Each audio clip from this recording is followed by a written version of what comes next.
عزیزان من، بیٹا ہونا بہت بڑا اعزاز ہے۔ کیسا لگے اگر آپ کسی بہت بڑی ہستی کے لے پالک بیٹے بن جائیں؟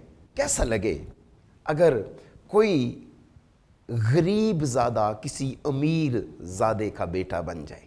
بیٹا ہونا ایک بڑے فخر کی بات ہے، اور پھر خدا کے فرزند ہونا اس سے بھی زیادہ آنر، عزت اور فخر کی بات ہے۔ لہٰذا جس عنوان پر مجھے آپ کے ساتھ ابھی خدا کے کلام کی بات کرنی ہے وہ ہے ابنیت اور اختیار، دوسرے لفظوں میں بیٹے ہونے کا اختیار۔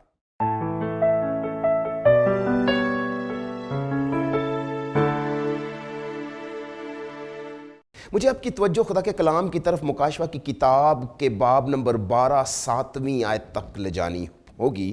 خدا کے کلام میں لکھا ہے، پھر آسمان پر لڑائی ہوئی، میکائیل اور اس کے فرشتے اژدہا سے لڑنے کو نکلے، اور اژدہا اور اس کے فرشتے ان سے لڑے لیکن غالب نہ آئے۔ اس کے بعد آسمان پر ان کے لیے جگہ نہ رہی، اور وہ بڑا اژدہا یعنی وہی پرانا سام جو ابلیس اور شیطان کہلاتا ہے اور سارے جہان کو گمراہ کر دیتا ہے، زمین پر گرا دیا گیا، اور اس کے فرشتے بھی اس کے ساتھ گرا دیے گئے۔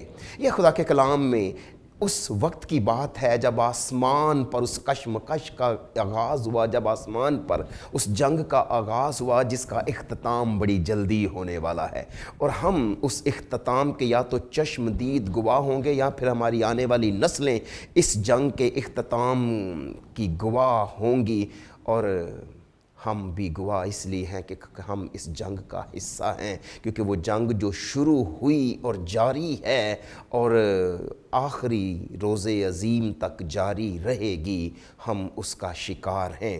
لیکن آپ کو یاد ہوگا کہ بائبل مقدس میں ایوب کے کتاب کے 38ویں باب میں خدا کے کلام میں لکھا ہے، جب خدا زمین کی بنیاد ڈالنے کو تھا تو خدا کے فرشتے خوشی سے گاتے تھے، یعنی خدا کے بیٹے خوشی سے للکارتے تھے، تو خدا نے اپنے فرشتوں کو اپنے بیٹے کہا اور انہیں بیٹے کہہ کر پکارا۔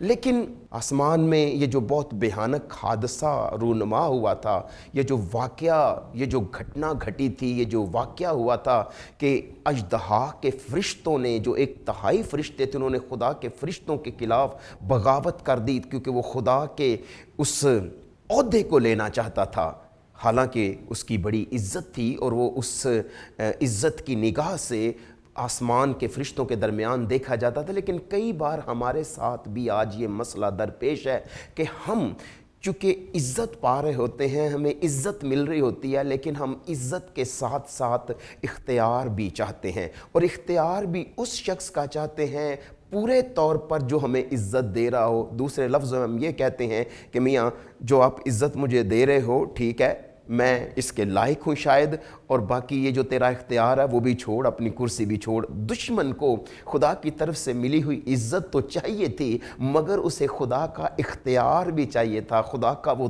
تخت بھی چاہیے تھا، خدا کی مانند ہونا چاہیے تھا، اور وہ دوسرے لفظوں میں یہ کہہ رہا تھا کہ خداوند جی آپ ایک طرف ہو جائیں اور میں سارا کچھ سنبھال لیتا ہوں۔ اس خواہش کو مد نظر رکھتے ہوئے دشمن نے بغاوت کی، اور بدی کے بیج اس کے دل میں جو اگے تھے انہوں نے بڑھنا شروع کیا، آخر وہ سازش کھلی بغاوت میں بدل گئی۔ آسمان سے ابلیس اور اس کے برے فرشتوں کو گندگی کی طرح گرا تو دیا گیا، لیکن خدا کے دل میں جو خدا محبت ہے یہ خلش رہی۔ اس کو گرانے کے بعد بھی جس محبت سے اس نے فرشتوں کو خلق کیا تھا، اس محبت کی کسک اس کے دل میں رہی۔ بالکل ایسے ہی ہے جیسے نوح کے وقت میں بدکار دنیا کو پانی سے غرق تو کر دیا، لیکن مارنے کے بعد خدا ملول ہوا، دکھی ہوا، رنجیدہ ہوا۔ اسی طرح خدا پہلے بھی رنجیدہ ہوا جب اس نے آسمان سے ان فرشتوں کو پھینکا، لیکن اس محبت میں اس کمی کو محسوس کرتے ہوئے خدا نے منصوبہ بنایا کہ وہ زمین پر انسان کو بنائے گا، اور اس انسان کو وہ اپنی شبیہ پر پیدا کرے گا اور اپنی صورت کی مانند بنائے گا۔ اور میں سوچتا ہوں جب خدا نے یہ منصوبہ بنایا کہ وہ انسان کو اپنی شبیہ پر بنائے، تو پولس رسول لکھتے ہیں کہ یسوع مسیح خدا کی شبیہ ہے۔ خداوند یسوع مسیح اندیکھے خدا کی شبیہ ہے، صورت ہے۔ تو میرے من میں یہ بات آتی ہے کہ یسوع مسیح کی صورت پر خدا نے انسان کو یعنی آدم کو بنایا، اور وہ بھی اس زمین پر جس زمین پر پتہ نہیں کتنا عرصہ پہلے انسان کے بننے سے ابلیس کو گندگی کی طرح پھینک دیا گیا تھا۔ آخر خدا نے انسان کو بنایا، اور بائبل مقدس میں لکھا ہے پھر خدا نے کہا ہم انسان کو اپنی صورت اور اپنی شبیہ کی مانند بنائیں، اور وہ سمندر کی مچھلیوں اور آسمان کے پرندوں اور چوپاؤں اور تمام زمین اور سب جانداروں پر جو زمین پر رینگتے ہیں اختیار رکھیں۔ تو خدا نے جب انسان کو بنایا اسی زمین پر نہ صرف اس نے اپنی شبیہ پر بنایا بلکہ خدا نے اس کو اختیار دیا سمندر کی مچھلیوں پر، ہوا کے پرندوں پر، زمین پر، حتیٰ کہ زمین کے تمام جانداروں پر خدا نے آدم کو اختیار دیا۔ مجھے لگتا ہے کہ آدم جس بڑی ویل کو بلاتا ہوگا، جس بڑی بلو ویل کو بلاتا ہوگا، جس بڑے پانی کے آبی جانور کو یا رینگنے والے جانور کو یا چلنے والے جانوروں کو یا چپاؤں میں سے بلاتا ہوگا، وہ اس کی آواز سنتے ہوں گے، کیونکہ آدم کے پاس خدا نے سب جانور جو بنائے خدا اس کے پاس لایا، اور آدم نے جس جانور کا نام رکھا وہی کہلایا۔ تو آدم کے پاس اختیار تھا، خدا نے اسے زمین پر اختیار بخشا، ہوا کے پرندوں پر اختیار بخشا، زمین پر اختیار بخشا۔ کیوں؟ کیونکہ وہ اس کا بیٹا تھا۔ اور میں نے اسی لیے کہا کہ میرا جو عنوان ہے وہ ہے ابنیت اور اختیار۔ تو بیٹا ہونے کے ناطے خدا نے آدم کو زمین پر اختیار بخشا۔ دکھ اس بات کا ہے کہ یہ سلسلہ زیادہ دیر تک چل نہ سکا۔ آخر جو دشمن زمین کی تخلیق سے قبل اس زمین پر پھینکا گیا تھا، اس نے آ کر ہماری ماں ہوا کو اور ہمارے باپ آدم کو آزمایا، ان سے نافرمانی کروائی، خدا کا حکم تڑوایا۔ اور عزیزو، جب ہم حکم توڑتے ہیں تو اختیار چھن جاتا ہے، جب ہم بغاوت پر اتر آتے ہیں تو جگہیں چھن جاتی ہیں، اور یہی ہمارے باپ کے ساتھ ہوا۔ ہمارے باپ نے خدا کا گناہ کیا، نہ صرف اس سے جنت چھن گئی بلکہ اس سے اختیار چھن گیا۔ خدا کو اسے فردوس سے، اس باغ عدن سے، اس جنت سے باہر نکالنا پڑا۔ مگر اختیار چھینا کس نے؟ کیا خدا نے؟ ہرگز نہیں، کیونکہ خدا نے اگر اختیار چھیننا ہوتا تو وہ اسے دیتا کیوں؟ خدا نے اس سے اختیار نہیں چھینا۔ تو اختیار کس نے چھین لیا؟ اختیار اس دشمن نے چھینا جس نے اس کو باغی بنایا۔ آج بھی آپ کے گھروں کا اختیار دشمن آپ سے اس وقت چھین لیتا ہے جب وہ آپ کو خدا کے خلاف باغی بناتا ہے۔ آپ کی بیوی پر آپ کا اختیار اس لیے نہیں رہتا کیونکہ وہ آپ کو بغاوت میں اپنے ساتھ ملا لیتا ہے۔ آپ کے بچوں پر آپ کا اختیار اس لیے نہیں رہتا کیونکہ وہ آپ کو گناہ میں پھسلا لیتا ہے، اور جب آپ گناہ کرتے ہیں، گناہ گار بنتے ہیں، گناہ ہمیشہ ہم سے اختیار چھینتا ہے، کیونکہ گناہ ابلیس کا فرزند ہے اور وہ جھوٹ کا باپ ہے، اور جھوٹ گناہ ہے۔ اس نے ہمارے باپ آدم سے اختیار چھین لیا۔ دلچسپی کی بات یہ ہے کہ جب دوسرا آدم آیا، خداوند یسوع مسیح آیا، خداوند یسوع مسیح کے پیدا ہونے کا مقصد یہی تھا کہ وہ اس ابلیس کے سر کو کچلے جس کا وعدہ خدا نے آدم کو اور ہوا کو دے کر جنت سے باہر نکالا تھا۔ لیکن دشمن نے سوچا کہ جیسے اس نے پہلے آدم کا اختیار چھین لیا تھا، گناہ میں دھکیل کر، گناہ کے لیے اکسا کر، اس نے سوچا کہ وہ بڑی آسانی سے ابن آدم کو بھی گناہگار بنا دے گا، مگر اب کے بار اس کی آگ گیلی لکڑیوں پر گری جو انہیں بھڑکا نہ سکی۔ اور بیابان کی آزمائشوں میں دشمن ابلیس خداوند یسوع مسیح کے پاس آ کر اسے کہتا ہے یہ سارا اختیار اور ان کی شان و شوکت میں تجھے دے دوں گا، کیونکہ یہ میرے سپرد ہے، جس کو چاہتا ہوں دیتا ہوں۔ مگر سوال تو یہ ہے کہ تیرے پاس یہ اختیار کہاں سے آیا؟ اس کے پاس اختیار آیا نہیں، اس نے اختیار چھینا۔ مگر کس سے چھینا؟ ہمارے باپ آدم سے چھینا۔ جو اختیار ہمارے باپ آدم کو خدا باپ نے دیا تھا، اس اختیار کو دشمن نے چھینا، اور اب وہ یسوع مسیح سے کہہ رہا ہے کیونکہ یہ میرے سپرد ہے، میرے اختیار میں ہے، میں جس کو چاہتا ہوں دنیا کی شان و شوکت دیتا ہوں۔ یاد رکھیے کہ دنیا کی شان و شوکت دشمن کے اختیار میں ہے، وہ بھی آپ کو دے سکتا ہے اور خدا بھی آپ کو دینا چاہتا ہے۔ کی کتاب میں لکھا ہے کہ روپے سے سب مقصد پورے ہوتے ہیں مگر